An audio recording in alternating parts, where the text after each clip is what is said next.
সবাই ফুচকার লাইন দিয়েছে, আমাদের নামকরা ফুচকার দোকানের লাইন।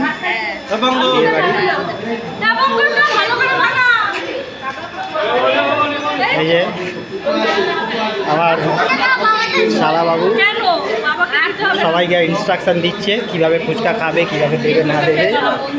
ফুচকাওয়ালা বন্ধু তো ওই জন্যে একদম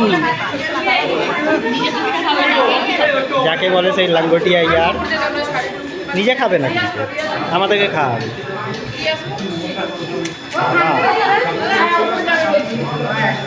পঙ্কজ তোকে ফেমাস করে দিচ্ছি।